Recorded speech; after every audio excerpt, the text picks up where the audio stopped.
Hello दोस्तों, मैं सौरभ आपका स्वागत करता हूं मेरे चैनल कोडिंग वर्ल्ड में, जहां हम बड़े ही आसान तरीके से सी प्रोग्रामिंग लैंग्वेज के बारे में सीखेंगे। सो प्लीज़ चैनल को सब्सक्राइब कीजिए, वीडियोस को लाइक कीजिए और शेयर भी कीजिए। तो चलिए देखते हैं।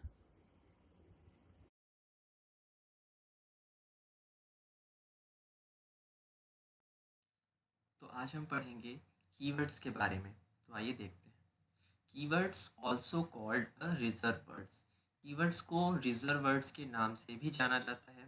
रिजर्व वर्ड्स का मतलब होता है कि कुछ ऐसे वर्ड्स जो सी के पास पहले से रिजर्व करके रख लिए गए हैं और एक काम उसको डिफाइन किया गया है कि वो एक काम करने के लिए बनाया जा रहा है। There are some words that are reserve for doing some specific task.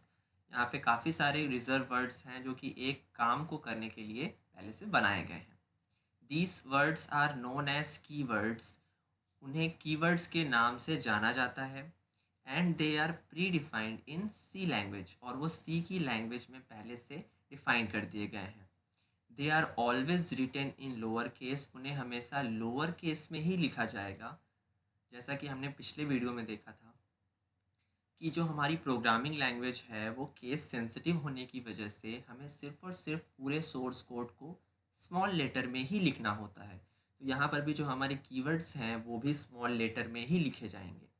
तो कीवर्ड्स बेसिकली होते क्या हैं कि कुछ रिजर्व वर्ड्स जो सी के पास पहले से उपलब्ध हैं, पहले से उन्हें बना दिया गया है किसी काम को करने के लिए, और हम क्या करेंगे, सिर्फ और सिर्फ उसे एक्सेस करेंगे और अपने प्रोग्राम को क्रिएट करेंगे।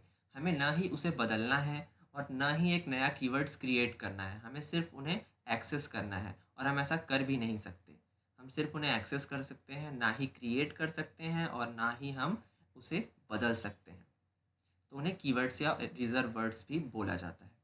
तो there are 32 keywords in C language. हमारी सी लैंग्वेज में कुल 32 कीवर्ड्स होते हैं, जो कि आपको सामने स्क्रीन पे देखने को मिल रहे हैं। ये आपके कुल 32 कीवर्ड्स हैं। हम इनकी सहायता से आगे के वीडियोस में प्रोग्राम बना कर आपको सब समझाएंगे भी। तो आप इन्हें याद रखिएगा कि ये कौन कौन से 32 कीवर्ड्स हैं। हम सिर्फ और सिर्फ इन्हें एक्सेस करेंगे, हम इन्हें बदलेंगे नहीं, और ना ही हम एक नया कीवर्ड क्रिएट करने वाले हैं। हम सिर्फ इन्हें एक्सेस करके किसी एक प्रोग्राम को बनाना सीखेंगे। तो आगे देखते हैं। अब identifiers, next topic. All the word that we will use in our C program will be either keywords और आइडेंटिफायर्स। हम जितने भी वर्ड्स अपने प्रोग्राम में यूज़ करते हैं वो या तो कीवर्ड्स होते हैं या तो आइडेंटिफायर्स होते हैं। कीवर्ड्स के बारे में अभी हमने देख लिया कि कीवर्ड्स क्या होते हैं। अब देखते हैं आइडेंटिफायर्स क्या होते हैं। As we know, keywords are predefined. जैसा कि हम जानते ही हैं कि कीवर्ड्स को बनाया नहीं जाता, वो पहले से ही डिफाइन कर दिए गए होते हैं। And we can't change them, और हम उन्हें बदल भी नहीं सकते। And also we can't create them, और हम उसे बना भी नहीं सकते। While identifiers are user defined words. जबकि जो आइडेंटिफायर्स होते हैं वो यूज़र डिफाइन होते हैं। जो कीवर्ड्स हुआ करते थे वो हमारे प्री डिफाइन होते थे, हमें उसे बनाने का अधिकार नहीं होता था और न ही उसे बदलने का। लेकिन आइडेंटिफायर्स जो है वो यूज़र डिफाइन है, मतलब यूज़र उसे खुद एक नाम देता है, उसे खुद क्रिएट करता है। Words are used to given names to variables, array, structure, functions। जब भी हम अपने प्रोग्राम के अंदर किसी वेरिएबल का नाम देते हैं, किसी एरे का नाम देते हैं, किसी स्ट्रक्चर का नाम या किसी फंक्शन का नाम, तो जब हम उसको नाम देते हैं तो उसी को आइडेंटिफायर के नाम से जाना जाता है। तो किसी का भी जब हम नाम रखते हैं, या फिर वो वेरिएबल हो, एरे, स्ट्रक्चर, फंक्शन, कुछ भी हो, तो वो आइडेंटिफायर के नाम से जाना जाता है। अब there are some rules to naming identifiers. Identifiers create करने के लिए सी के पास काफ़ी सारे रूल्स हैं। तो आइए देखते हैं कि वो रूल क्या हैं। इन रूल्स को फॉलो करके ही हमें अपने प्रोग्राम के अंदर आइडेंटिफायर्स को क्रिएट करना है और उन्हें एक्सेस भी करना है। तो आइए देखते हैं पहला रूल क्या है। The name should consist of only alphabet, digit, underscore. जो हमारा नाम रखा जाना होना चाहिए, यानी कि जो आइडेंटिफायर हम क्रिएट करने वाले हैं, वो अल्फ़ाबेट्स भी हो सकता है, डिजिट्स भी हो सकता है और अंडरस्कोर भी हो सकता है, या तो तीनों से मिलकर भी बन सकता है। दूसरा, the first character should be N alphabet और अंडरस्कोर। जो हमारे आइडेंटिफायर का पहला कैरेक्टर होगा वो या तो अल्फ़ाबेट होगा या तो अंडरस्कोर होगा।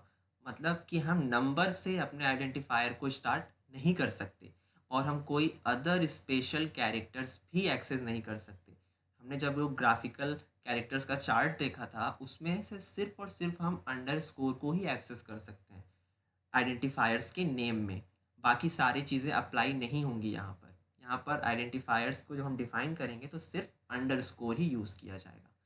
तो जब कैरेक्टर जो हमारा फर्स्ट कैरेक्टर होना चाहिए वो या तो अल्फ़ाबेट हो या तो अंडरस्कोर होगा। इसका मतलब कि नंबर से शुरू नहीं कर सकते, डिजिट से शुरू नहीं कर सकते और न ही किसी अदर स्पेशल कैरेक्टर की सहायता ले सकते।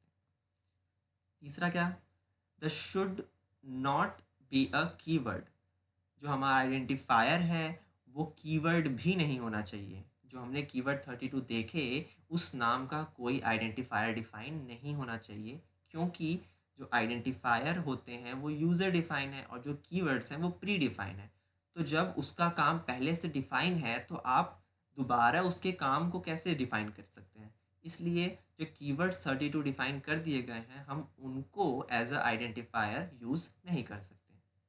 चौथा, C is a case sensitive language. The uppercase and the lowercase letters are considered different. जैसा कि हम जानते ही हैं कि C एक केस सेंसिटिव लैंग्वेज है। यहाँ पर अपर केस और लोअर केस लेटर को अलग अलग ट्रीट किया जाता है। फॉर एग्जाम्पल, अगर हमने अपने आइडेंटिफायर का नाम डिफाइन किया CODE सभी स्मॉल लेटर में, और अगर हमने अपना डिफाइन किया C कैपिटल होगा बाकी सभी स्मॉल लेटर में। तीसरा है सभी कैपिटल में यानी CODE फुल कैपिटल में। तो ये जो तीनों आपको देखने को मिल रहे हैं ये तीनों के तीनों अलग आइडेंटिफायर्स माने जाएंगे। ये तीनों अलग अलग हैं, भले उनका नाम सेम है लेकिन कैपिटल और स्मॉल लेटर्स होने की वजह से उन्हें अलग अलग कंसीडर्ड किया जाएगा। तो आप इसे याद रखिएगा कि जब भी आप किसी वेरिएबल को कैपिटल डिक्लेयर करते हैं तो पूरे प्रोग्राम में उसे कैपिटल ही एक्सेस किया जाएगा। आपने स्मॉल दिया है तो पूरे प्रोग्राम में उसे स्मॉल लेटर में ही एक्सेस किया जाना है। Next, no blank space allowed between two और मोर वेरिएबल डिक्लेरेशन। जब हम आइडेंटिफायर या फिर वेरिएबल को डिक्लेयर कर रहे होंगे या फिर उसका आइडेंटिफायर बना रहे होंगे तो हमें क्या करना है कि जब एक से ज़्यादा होंगे तो बीच में ब्लैंक स्पेस आप नहीं दे सकते। मतलब एक से दूसरे के बीच में स्पेस नहीं लगाना है, तो ब्लैंक स्पेस अलाउ नहीं होता। तो आइए हम कुछ इनवैलिड और वैलिड आइडेंटिफायर्स को भी देख लेते हैं। तो सम वैलिड और इनवैलिड आइडेंटिफायर्स नेम्स आर, कुछ हमारे देखिए एक वैलिड है और एक इनवैलिड का लिस्ट बना दिया गया है। तो पहला वैलिड देख लेते हैं। वैलिड क्या है कि वैल्यू, वैल्यू नाम का एक वेरिएबल है जिसका वी कैपिटल है। तो ये तो ठीक है क्योंकि जो हमारा लेटर से शुरुआत हो सकती है, स्टार्टिंग जो है वो लेटर से हो सकती है। तो वैल्यू जो है वो हमारा एक वैलिड कीवर्ड है। जो हमने एक सिंगल अल्फ़ाबेट लिया है ए, उसे हम कैपिटल भी ले सकते हैं स्मॉल भी ले सकते हैं, इसलिए वो भी वैलिड है। नेक्स्ट है नेट प्रॉफिट। नेट के बीच में, नेट के बाद अंडरस्कोर लगाया गया है। तो ग्राफिकल कैरेक्टर्स में सिर्फ और सिर्फ अंडरस्कोर को ही अलाउ किया गया है आइडेंटिफायर में यूज़ करने के लिए, तो हम यहाँ पर अंडरस्कोर लगा सकते हैं। नेक्स्ट है अंडरस्कोर डेटा। अंडरस्कोर डेटा ये भी एक वैलिड है क्योंकि हम अंडरस्कोर से स्टार्ट कर सकते हैं और आप चाहें तो इसके आगे नंबर्स भी लिख सकते हैं लेकिन नंबर से स्टार्ट नहीं कर सकते। अब देखते हैं कुछ इनवैलिड आइडेंटिफायर्स। पहला है हमारा वन वर्क। वन नंबर पहले आ गया यानी कि वेरिएबल जो हमारा डिफाइन हो रहा है उसके स्टार्टिंग में ही एक डिजिट आ गई, तो ये हमारा इनवैलिड हो गया क्योंकि जो हमारा दूसरा रूल था आइडेंटिफायर्स का उसमें बोला गया था कि हम सिर्फ और सिर्फ कैपिट अल्फ़ाबेट्स या फिर अंडरस्कोर से ही स्टार्ट कर सकते हैं, नंबर से नहीं। तो इसलिए ये इनवैलिड है। दूसरा, माई एट द रेट का साइन फिर नेम। अब यहाँ पर ये भी रॉन्ग है, इनवैलिड है। क्यों? क्योंकि अंडरस्कोर के अलावा कोई अदर ग्राफिकल कैरेक्टर या फिर हम यूज़ नहीं कर सकते या फिर स्पेशल कैरेक्टर यूज़ नहीं कर सकते। नेक्स्ट है इंट, INT। ये एक कीवर्ड है, अगर आपने वहाँ पे ध्यान दिया होगा तो 32 कीवर्ड्स में एक ये भी था। ये एक प्रकार का कीवर्ड है, तो हम कीवर्ड को एज अ आइडेंटिफायर डिफाइन नहीं कर सकते, इसलिए ये भी एक इनवैलिड कीवर्ड, इनवैलिड आइडेंटिफायर माना जाएगा। नेक्स्ट है नेट प्रॉफिट। नेट और प्रॉफिट के बीच में हमने स्पेस लगाया है, तो जो हमारा लास्ट रूल था नो ब्लैंक स्पेस का, वो यहाँ पर अलाउ होता है, तो इस वजह से ये भी एक इनवैलिड आइडेंटिफायर के नाम से जाना जाता है। तो यहाँ पर ये वीडियो ख़त्म होता है। आई होप आपको समझ में आ गया होगा और वीडियो अच्छा लगा होगा। तो कोई भी प्रॉब्लम होती है तो आप कमेंट कर सकते हैं या फिर आप मुझे ईमेल कर सकते हैं।